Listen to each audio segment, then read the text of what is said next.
We have a article here from citynewsroom.com. Walewale tragedy. 4 more die after bus attack.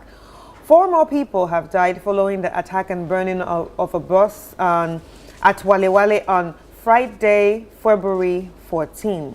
The victims, including 1 Burkinabe and 3 Togolese nationals, were shot and injured by the attackers. 1 person was burnt beyond recognition, but was later identified in the morning of Saturday, February 15. The bus, with registration number GR750121, departed from the ADT station at Pulukum in the Pusiga district, but broke down near Lower Green, close to a police barrier. On Friday, February 14, the driver left for Tamale to find a mechanic, leaving the bus under the care of the police, the mate, and the passengers. Eyewitnesses reported that gunmen arrived, opened fire on the passengers and police, forcing everyone to flee for cover. The attackers shot multiple people and set the bus on fire. Initially, 3 people, including a toddler, were found burned to death. Another body was discovered in the charred vehicle on Saturday, February 15, raising the death toll. Additionally, on the injured persons admitted to Walewale, additionally, one of the injured persons admitted to Walewale died in the same day. In the early hours of Sunday, February 16, 2 more injured victims who had been transferred to the Tamale Teaching Hospital succumbed to their injuries. All the deceased have been identified as Burkinabe and Togolese nationals. And it's quite unfortunate. May their soul rest in peace, and my condolence goes out to their family and loved ones. Yeah. Anyway, Victor, I'll be starting with you. The recent attack in Walewale has, left people dead, but what does this have to say about the security situation in this area? Yeah, Chris, good morning. We are rather starting on a very sad note. It's unfortunate that there is an escalation and security threat within that enclave, the Upper East, Northeast, Walewale, getting into Pusiga. That enclave is becoming a threat to human habitation. Something that from beginning everybody thought it was more of chieftaincy issue and fratricidal conflict between the people. We are now seeing it becoming an issue where maybe some miscreants are also taking advantage of it. It is, how will a vehicle that has broken down be parked whilst people, without any provocation, without anything, we are not told that they took their monies or searched them, just came, opened fire and touched the vehicle. It's so sad. What's the remote cause? What is the meaning? What's the reason behind that somebody would just think that innocent people is different from that? There are people you think that you want to settle personal scores and you believe they are on the vehicle, that you just come for them and shoot them and go away. But now it's the whole vehicle. It's so sad. I just pray, as the president has promised, with the defense minister taking priority as to the Bokut conflict. Because these are all offshoots of the conflict. Because it's always the same area. And my heart cries, it bleeds. Because now if you go to Boku used to be an ancient commercial town. Because there's another town in Togo, Sankase. When you go, without that enclave, it used to thrive. But now, if you go, it's a pale shadow of itself. Nothing seems to move on. People are fleeing. People who are working are fleeing. It's sad. People are traumatized. Where will these children grow in this environment, and when they grow in this environment, what portends for them? What portends for humanity? I think it is something that the national security and the president should take, that this should belong to the 10th history. There should be peace in there. If there is no peace, there will not be development. And you know, already Upper East is a place that is deprived. Apart from few of the towns, the rest, they are deprived communities there. And if all of them have to migrate, live in and come in here, what happens? What happens to the future? I think that the regional minister and the rest, they should take and make sure that the police presence, the presence of the military, should be seen. It should be visible. It should be felt, so that these miscreants will know that their days are numbered. That they will have to leave that area. It is sad for me when I hear some of this. You just go and open fire on people, and people are charred. It's sad. It's sad. Right, Ibrahim. Chris, once again, good morning. I echo what Victor's saying. It's a sad note to start with, but I think in discussing this, we need more and better particulars, and I'll explain why I say that. Victor labels them as miscreants, yes. People that are not adding value to society are miscreants. But we don't get the notion that they were armed robbers. That doesn't come out in the report. So then they then goes to give some legitimacy to whether or not this is related to the Boku conflict. I'm talking the chieftaincy issue. Because that's the raison d'etre. The reason for attacking is non-commercial. I'm talking, it's not for money. So how do we then extract better information? Dr. Abdul Kabiru, the Member of Parliament for Walewale, cited that since 2021, December 2021, there have been 25 incidents, not just in Walewale, but in Zabila, so in those areas, Binduri, Garu, and for which reason he said that having the curfew from 6 p.m. to 6 a.m. is rather selective. Selective in the sense that not that he doesn't want it, but if you want to tackle the problem, you look at the whole environment. Because somebody came from somewhere, and Zabila, Binduri, Garu have all suffered, and Timpani, they've all suffered these attacks. And again, the information we're getting, it's not money related. We hear of cases where the Accra-Kumasi highway, you know, Victor mentioned, this one was parked. What happened was the driver left for Tamale to find a mechanic, per the report. So it's not like it was targeted, it was chanced upon. Whereas the Accra-Kumasi highway, when we hear these things, these armed robbers, they put, you know, logs on the way, on the road, and then they ambush and hijack. That is not the modus operandi here. And the fact that 25 such cases, Chris, has happened since 2021 till date, and the 4 of them happened just in the last month within these areas. I want to echo what Victor has said. One, we need to understand the motive behind it. That will help cure the event. Because understanding the motive can help us better dissect the solutions that are needed and proffer the solutions that are needed to cure this. When you look at the images there, it doesn't speak well of Ghana, of the region as well. We need a comprehensive, and I want to second what has just been offered in Victor's submission. When you have an issue like this, you need, let's say, the full force. You need a comprehensive, you know, let's allocate all the necessary military and police resources to the region and show a presence.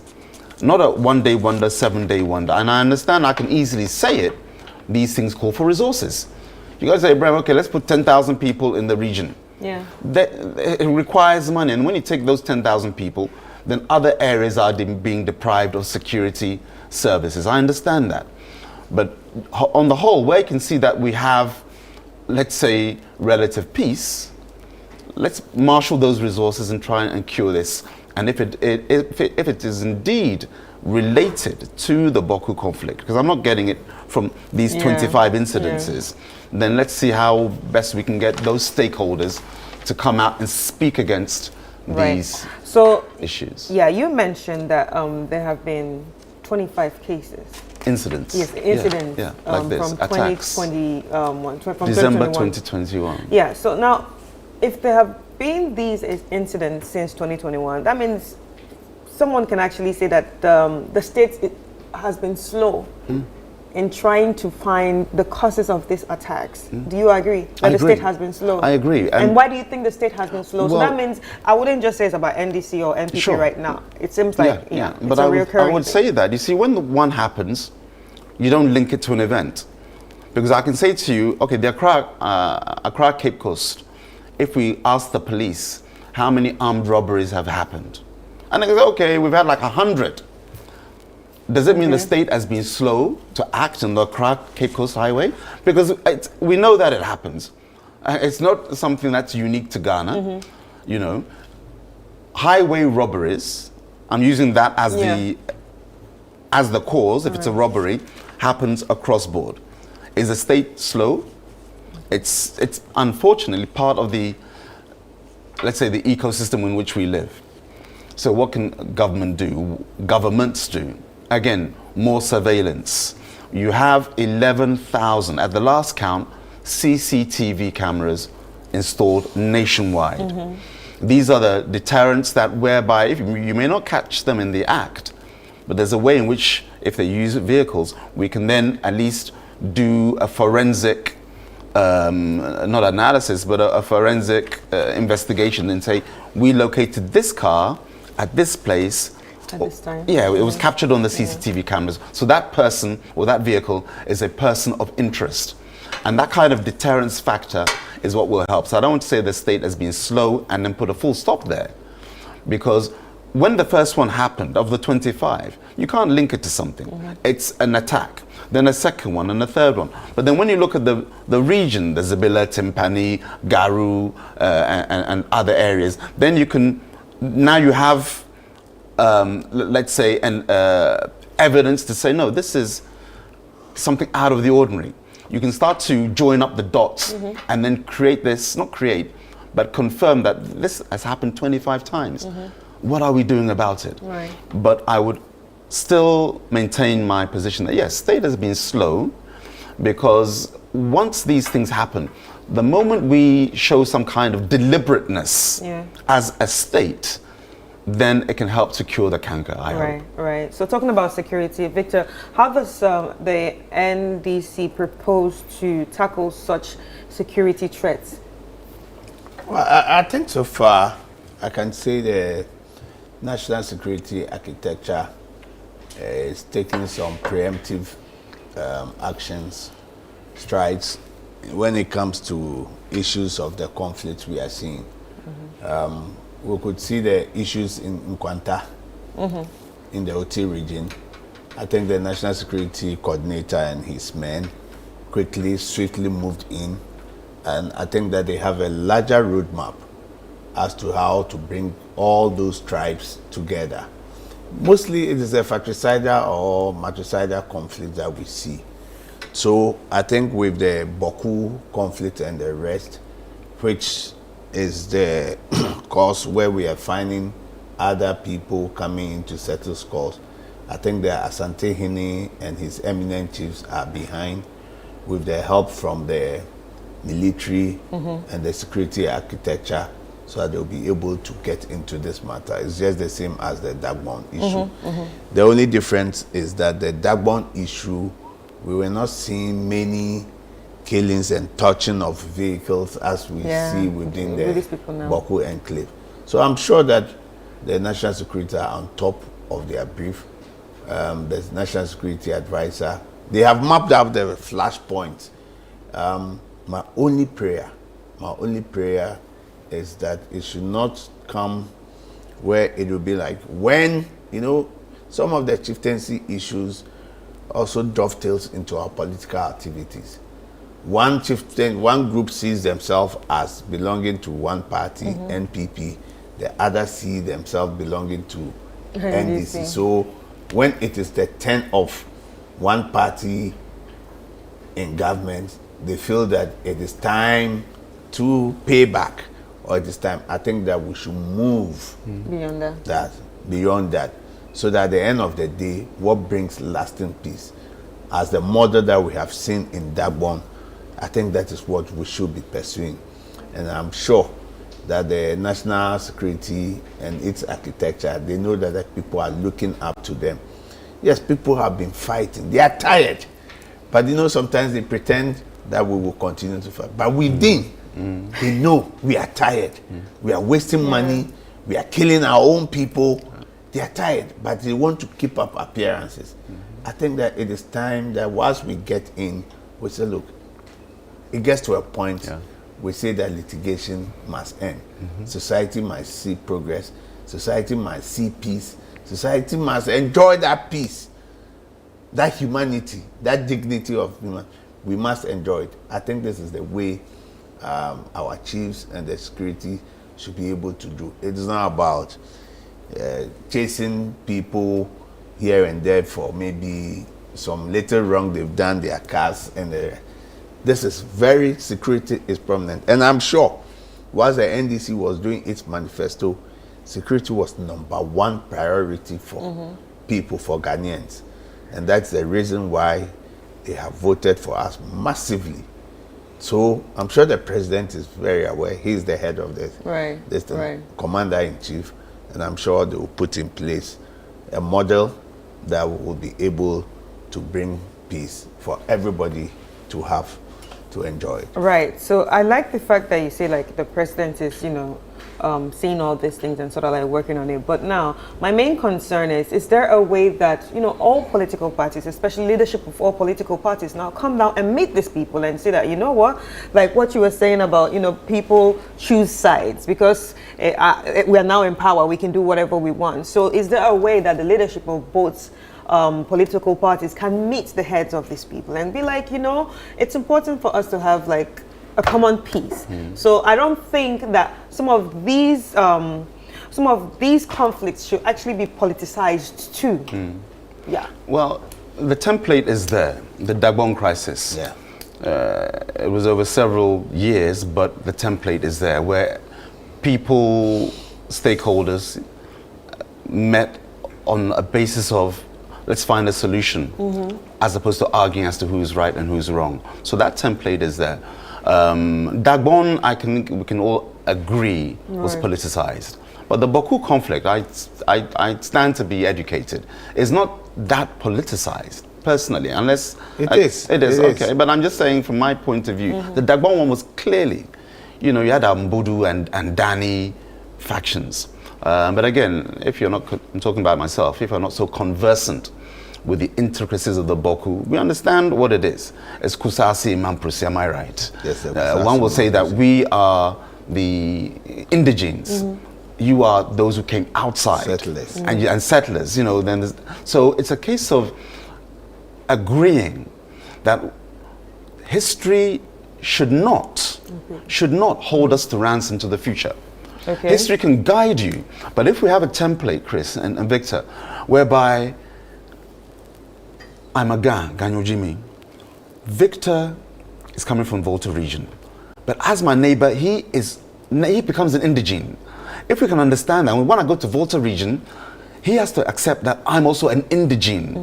Do you get me? When we have that dichotomy, that your brother, regardless of where his great-great-grandfather came from, is my Ghanaian brother living in the land that I share with him, he has equal rights to me as well. Likewise, when I go to Volta region.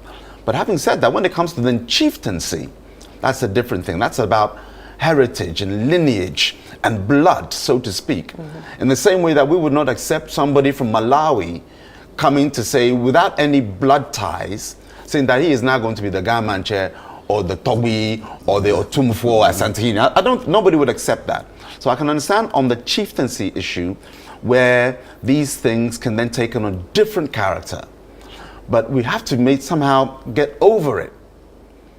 If I can go to Volta and live there, Victor can see me as his brother. Doesn't say, oh, by Ibrahim, you only came here 30 years ago. We were here 1,000 years ago. he can accept me and vice versa.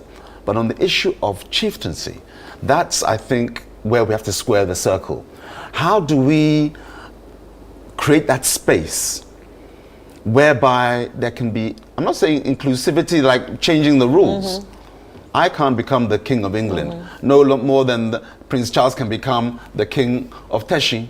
You get me? But we have to somehow find a way, and I can't, off the top of my head, give a solution. Because it's a very pertinent question that you put, Chris. Chris, let me put this thing in. You see, within the North, I have stayed in the North for a while. Within the North, the tribes, they are playmates. I think that it is time that they take advantage of this good relationship. I know the Fafres and the Dagabas, they are friends. They play. They see each other, they insult. When they see each other and they are insulting, they are playing, you think they are crying, but they know that it's an insult, all right? The Gonjas and the Sisales, the Mushis, and I think that should be something that should be harnessed. That at the end of the day, their forefathers were playmates. They do things together. So why is it that now we are killing each other? When, if our forefathers saw the need that we should be friends, they were comrades. One moves, goes to the other. You know, it was something that you could see. And once they're playing, even that's where the Dagaba and the Fafras, they have their annual tournament, and the dog is the prize. You know, those are things that I think that we should inculcate in all the younger generation and see that this is how our parents, this is how our ancestors live. It's beats my mind that in spite of all these good things, the same people comes with some rage and some burning desire that I want to destroy my other. But it sometimes beats my imagination. Looking at the relationship they have among each of the tribes within the North. Right.